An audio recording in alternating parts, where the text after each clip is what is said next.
Elle regarde à gauche, à droite, il n'y a personne. Elle repart. Elle revient encore le vendredi. Mais cette personne cherche tout ce qui était là le dimanche. Elle ne les voit pas. Conclusion, ces gens ne sont pas sérieux. La personne disparaît. Sommes-nous de ceux qui disent à Dieu, je vais faire, et puis nous ne faisons pas? Ou sommes-nous de ceux qui disent, je n'ai pas le temps, je ne vais pas le faire? Mais après, quand tu entres en toi-même, tu te dis, mais cette vigne, c'est mon héritage. Combien de gens ont trouvé des maris ici, ont trouvé des femmes ici? Combien de gens qui ont été bénis par l'église? Mais c'est ta vigne, c'est ton héritage, c'est ta bénédiction. Alors quand Dieu te dit, viens travailler dans ma vigne, en d'autres termes, puisque c'est ton père, tu es héritier, viens travailler dans ta vigne. L'église, c'est ta vigne. C'est pourquoi, même quand on prie, on était là le vendredi, nous sommes en train de prier que Dieu puisse enlever les voiles noirs qui couvrent la plupart des croyants. Ils ne voient pas les bénéfices qu'on tire en étant dans la vigne du Seigneur. Vous savez, on doit grandir même dans l'intercession. Les prières du genre, prions pour les gens qui viennent. Moi, je trouve que ce sont des bêtises, ces genres de prières. Est-ce que votre patron prie pour que vous alliez travailler? Non. Hein? Non. Qu'il neige ou qu'il pleuve, est-ce que votre patron doit s'agenouiller pour supplier que, bon, même s'il est croyant, c'est un salaire qui va travailler, est-ce qu'il va prier? Non. Pourquoi vous y allez? C'est les salaires qui vous attirent. Et vous ne connaissez pas les salaires qui se cachent dans la vie du Seigneur. C'est pourquoi quand on a annoncé les orages, alors dans les églises, Seigneur, touche les cœurs. Pourquoi on doit prier pour que ça touche les cœurs? Parce que ceux qui sont allés travailler, sont allés travailler. Il y a des prières qui doivent disparaître. Amen. L'église a besoin des enfants matures. C'est pourquoi Dieu a fait des dons à l'église. Des pasteurs, des prophètes, des docteurs, des évangélistes, pour le perfectionnement des saints, pour que les chrétiens deviennent matures. Quand il pleut, vous priez à Seigneur. Quand il pleut, les chrétiens ne vont pas venir. Mais est-ce que quand il pleut, les chrétiens ne vont pas travailler? Quand il pleut, les enfants ne vont pas à l'école, sauf si c'était à Kinshasa. Parce qu'à Kin, si tu dis l'après-midi, tu vois à 9h, il commence à faire noir. Seigneur, nous les bêtas. Et puis à 11h, et ça commence à tomber. Gloire à Dieu. Alléluia. Frères, sœurs, nous devons grandir dans la foi. Et la foi vient de ce qu'on entend. Et ce qu'on entend vient de la parole de Dieu. Cette parole que nous écoutons toujours, pourquoi on doit prier pour que toi tu viennes à l'église? C'est parce qu'il y a un voile noir qui te couvre. Tu ne sais pas voir les bénéfices qui se cachent derrière l'appel de Dieu. Et donc ici, il y a deux sortes d'enfants, il y a deux sortes d'appels aussi. Quand nous avons dit, quand pensez-vous, un homme avait deux fils. Il s'adressa au premier et dit, mon fils. Le premier appel que Dieu nous lance, c'est l'appel au salut. Dieu m'appelle pour que je sois sauvé.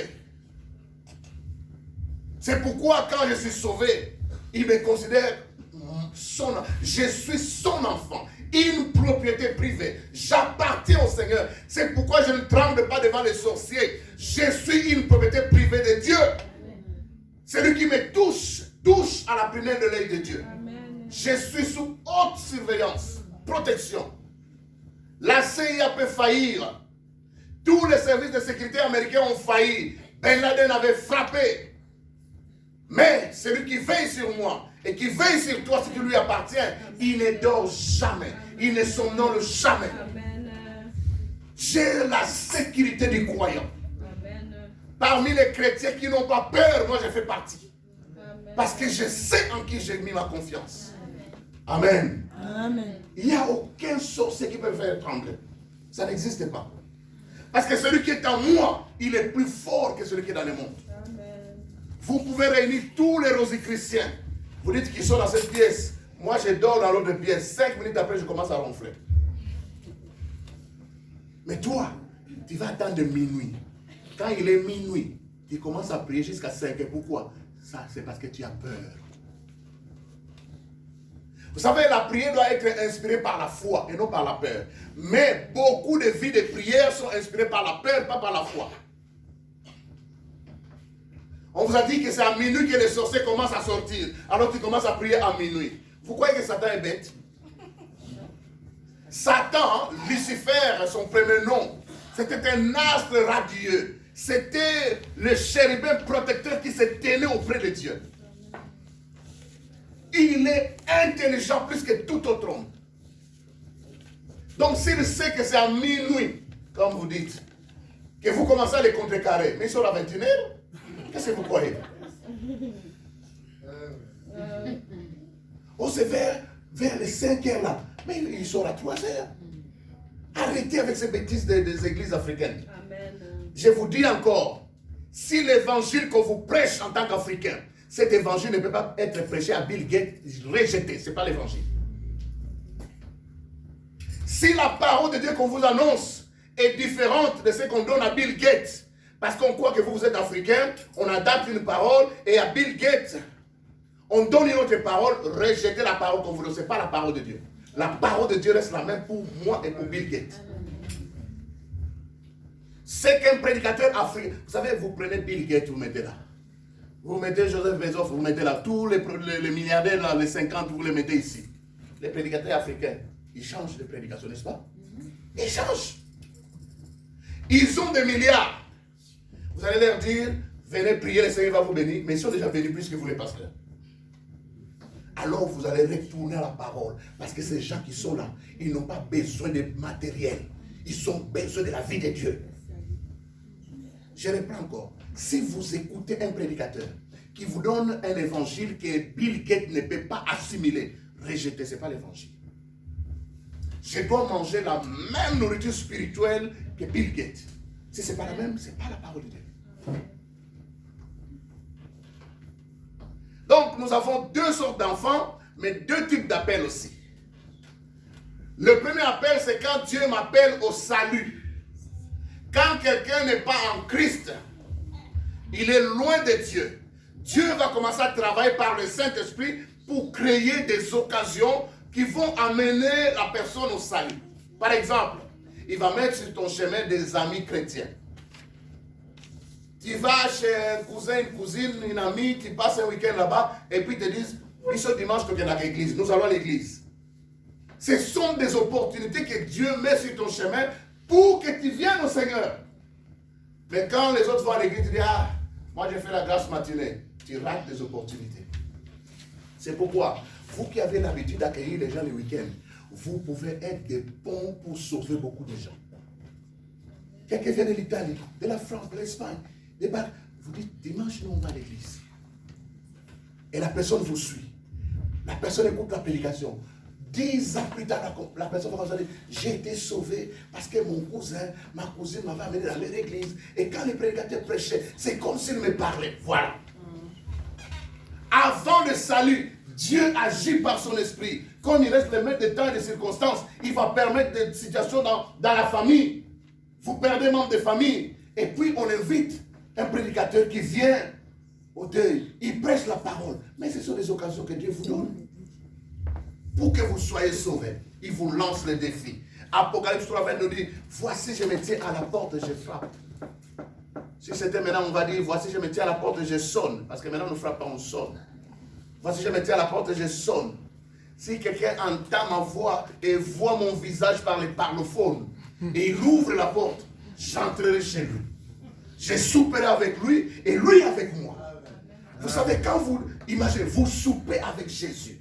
On ne mange pas avec n'importe qui. Vous savez, plus votre amitié va se développer, plus vous allez commencer à manger. Les gens qui ne vous ont jamais invité à manger ensemble, ils ne vous aiment pas, ils ne vous apprécient pas. C'est pourquoi moi, la plupart des rendez-vous, c'est au restaurant. Alléluia. Amen. On ne peut pas souper avec son ennemi. Est-ce que je me fais comprendre? Et on ne soupe pas, on ne soupe pas avec l'ennemi, mais avec l'ami.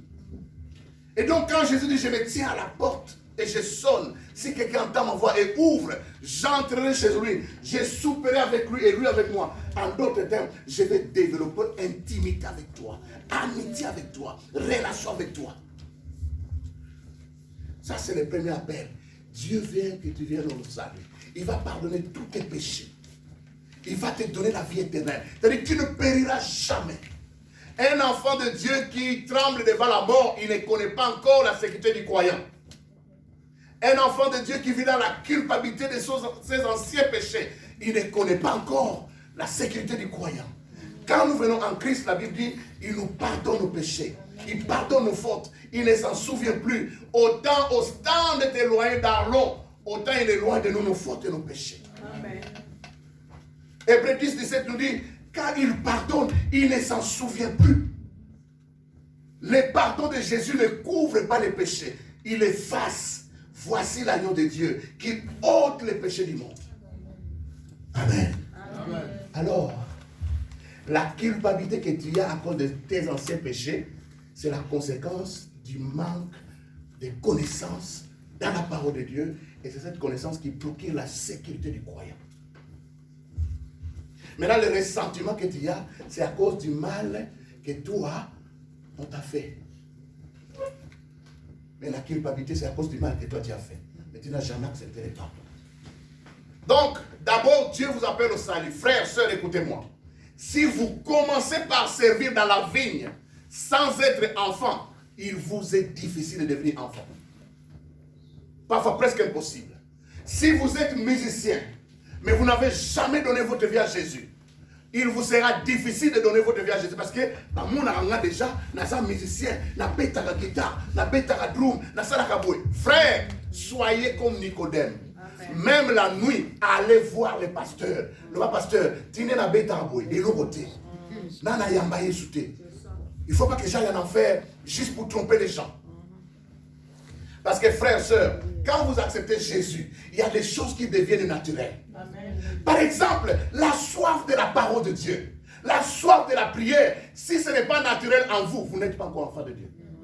Parce que le Saint-Esprit qui vit en nous, c'est lui qui produit en nous les vouloir et les faire selon son bon plaisir. Si vous n'avez pas les désirs de la parole de Dieu, vous n'êtes pas encore sauvé.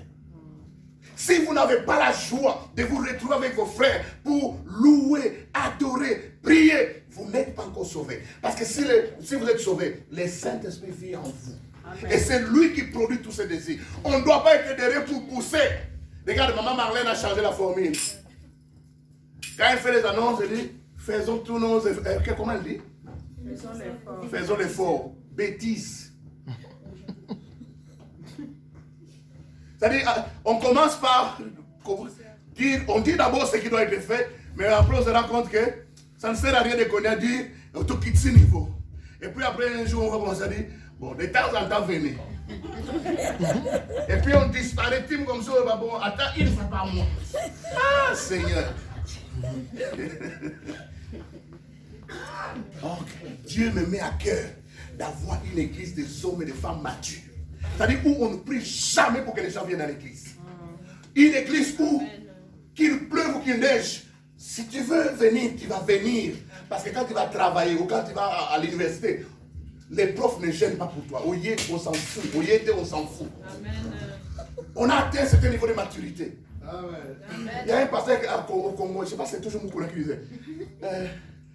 Pour la bonne mouille, il y a un Pourquoi doit-on te supplier pour ta vie éternelle?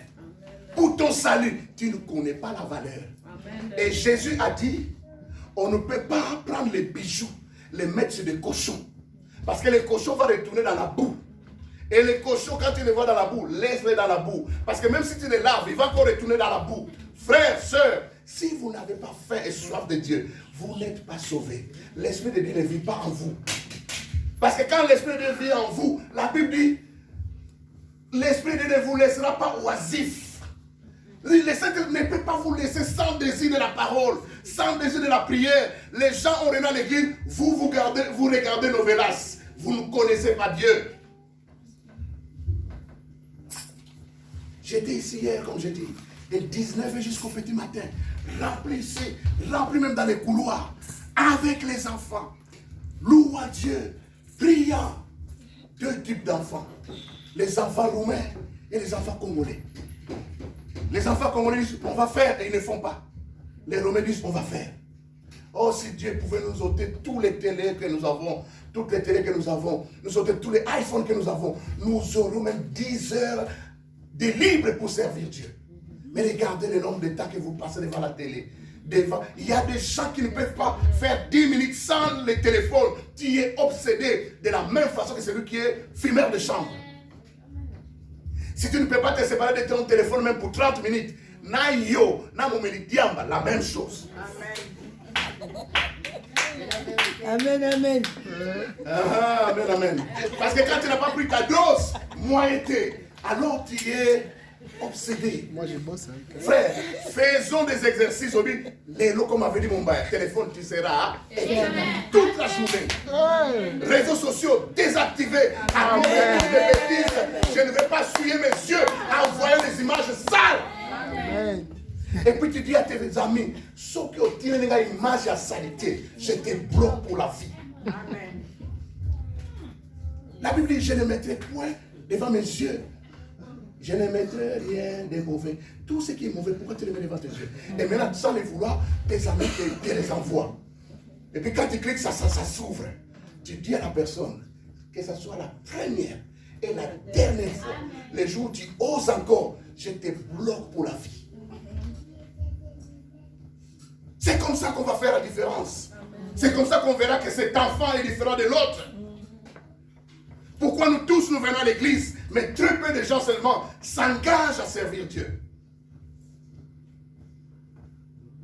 Je disais, si tu commences par servir dans la vigne avant d'être enfant, il te sera difficile, comme Jésus a dit, il est plus facile à un chameau de passer par les trous d'une aiguille qu'à un homme riche d'être sauvé.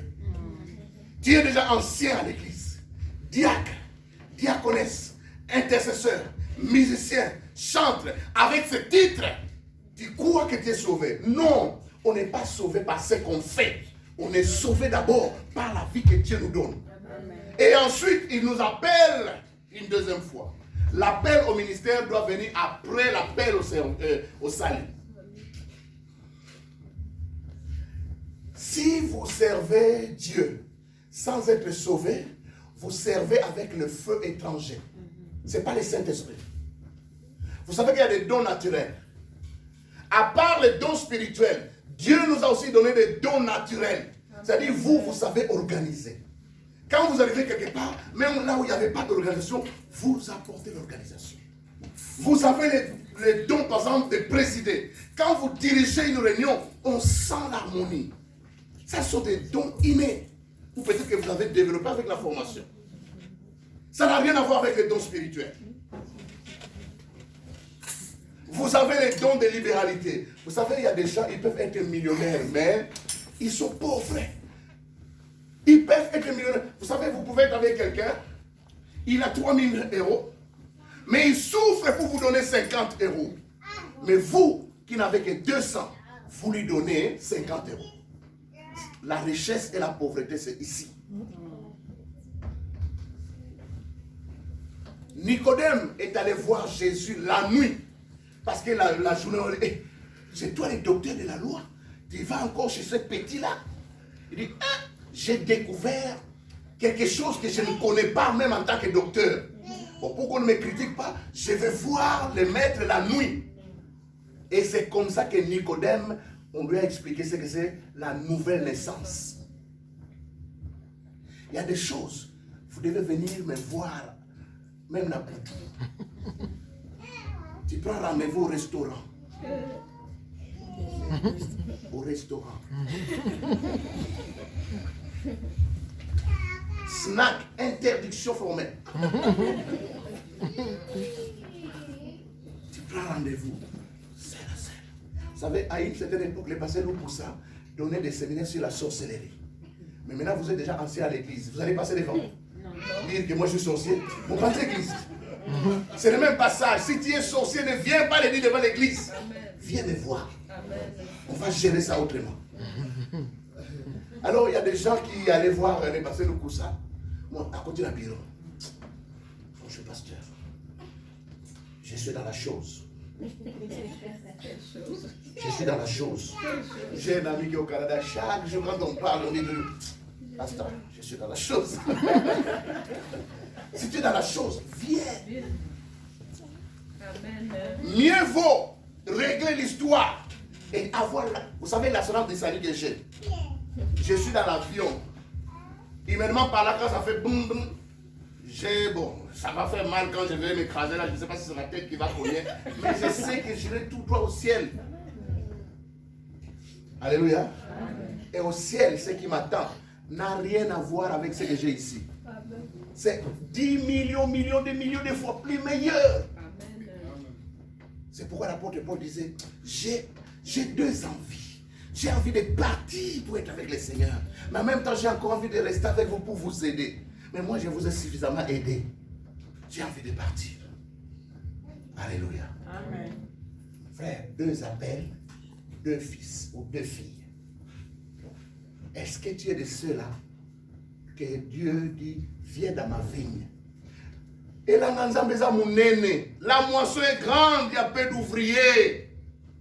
On l'écrit jour après jour. La moisson est grande, il y a peu d'ouvriers. La vigne est là. Mais les gens ne veulent pas. Mais théoriquement, ils disent oui. Le fait que tu viennes le dimanche à l'église, tu es parmi les enfants qui disent oui, Père, je vais faire. Mais après, tu ne fais pas. Parce que ceux qui ont décidé, comme l'autre enfant, non, je ne fais pas, il reste à la maison. Mais toi, mon frère, toi, ma soeur, même pas tous les dimanches, tous les 2 dimanches, tu es là. Ça signifie que quelque part, tu as envie. Mais si c'était bien, va jusqu'au bout. Pour que tu vois les salaires qui se cachent derrière l'appel de Dieu. Amen. Amen. 2 fils ou 2 enfants, 2 types d'appels. Lesquels, verset 31, lesquels des 2 a fait la volonté du Père? Ils répondirent, le premier. Voilà. Le premier avait dit, non. Et puis quand il est entré en lui-même, il s'est dit, mais ça dit bon, ma vie vient de lui. Tout ce que je suis, ça vient de lui. Et pas non. Je me répands. Et puis je vais faire. Mais l'autre dit oui. Et puis il croit qu'il est en bonne santé parce qu'il a ma casse. Il croit qu'il a du travail parce qu'il est au top. Ici, il y a des bébés belges qui sont au chômage. Et toi, un Africain qui vient de très loin, tu as un bon travail. Tu crois que c'est parce que toi, tu es intelligent. Il y a des gens qui sont nés ici en Belgique. Belges, pas de couleur comme nous. Belges. Mais qui dorment dans la rue. SDF, sans domicile fixe. Mais toi qui viens de plus de 8000 km, tu as un appartement. Et en plus, tu boudes encore. Tu te plains. Tu murmures. Alors que de l'autre côté, tu dormais dans la même chambre à 6. S'il vous plaît. Quand tu entres en toi-même, tu regardes tout ce que Dieu... Frère, je ne sais pas pour vous, mais moi, si je n'avais pas accepté le premier appel, l'appel au salut, je ne serais pas ici. Je suis devant vous parce que j'avais accepté l'appel du salut. Et ensuite, j'ai accepté le deuxième appel. L'appel au ministère, c'est l'appel au ministère qui fait que je sois devant vous. Dans ma famille, personne n'est sorti pour venir à nous. Je suis le premier. Et quand j'ai voyagé la première fois, je ne savais même pas comment attacher les ceintures. Parce que je n'avais jamais pris l'avion. Pour vous, c'est différent. Vous venez d'une famille riche. Je monte dans l'avion. Il y a une dame italienne qui est à ma gauche, qui me demande comment faire pour attacher la ceinture. J'ai dit, Sokoye Baki. Moi aussi, c'est ma première fois. Mais la courage à moi, et puis j'ai aussi la dame. Alléluia. Et puis, voilà. On est parti. Heureusement, il y a qui m'a encouragé. Et qui peut pour la tête, tout le monde le voit, il va qu'ils en parlent. Mais moi, c'était la première fois. Même Brazzaville, je n'étais jamais allé. Ni Lubumbashi. C'est le trajet de ce matin de Kinshasa en voiture. Alors, quand je pense à Jésus, Jésus est tout pour moi. Jésus est tout pour moi. Alléluia. C'est pourquoi je prêche avec passion comme si vous étiez à 1000. Parce que mon Jésus, il sait valoriser quelqu'un. Vous savez, moi, à une certaine période, je commençais à chercher du travail. J'ai commencé à chercher du travail dans les bars. Et quand je pense à ça, Seigneur, ce que Dieu a fait de moi aujourd'hui, même si vous êtes négligent, paresseux, infidèle, je vais qu'on y a prêché. Parce que je connais Jésus. Amen, amen, amen. Je connais Jésus. Un jour, j'étais là, un homme là qui n'était même pas riche. Et je devais commencer à le servir. À l'intérieur, j'étais révolté. J'étais révolté. Oh, frère, accepte le premier appel au salut. Et puis si tu es sauvé, il y a des choses qui deviennent naturelles. Parce que le Saint-Esprit qui vit en toi a produit pour sa parole. Quand on dit allons à la maison de Dieu, la Bible dit je suis dans la joie. Quand on me dit allons à la maison du Seigneur, à partir d'aujourd'hui, vous qui dirigez l'intercession, si on a yo qui os au bon de la peau, on ne doit plus jamais prier pour que les gens viennent. Parce qu'il n'y a aucune chose colorate ne prie pas pour que les travailleurs aillent travailler. Proximus ne vous supplie pas pour aller travailler. Van Moor n'appelle jamais les gens pour qu'ils aillent travailler. Tu sais que tu as signé un contrat, tu sais que ta paye t'attend. Moi, j'ai signé un contrat avec Jésus. Je sais que ma paye m'attend. Alors je dois être à mon poste. Alléluia. Amen. Vous savez, avec l'argent, il y a des choses que vous pouvez acheter. Mais il y a des choses qu'on ne peut pas acheter avec l'argent. Et c'est souvent ces choses-là qui vont vous rendre reconnaissant vis-à-vis du Seigneur. Amen. Il y a des gens qui ont des belles chambres ornées, mais ils n'ont pas de sommeil. Toi, tu dors sur un petit matelas, tu ronfles comme un bébé. Voilà ce que Dieu fait. Vous allez dans le palais, palais royal là-bas. Il y a des femmes qui sont palais royal qui ne peuvent pas avoir d'enfants. Vous, vendeuses, vous n'avez même pas d'argent. Et quand on pense à tout ça, on loue le Seigneur, on l'adore.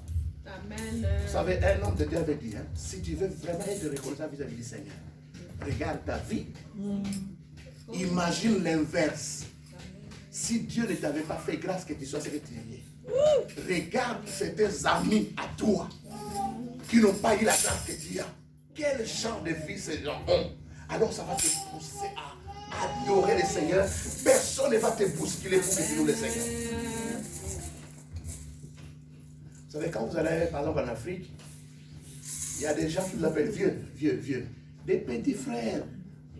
Des gens moins âgés que vous qui commencent à vous appeler vieux. Vous, surtout les dames, toutes, vous êtes madame, patronne. Pourquoi? Parce que ces gens-là voient que vous avez une grâce qu'ils n'ont pas.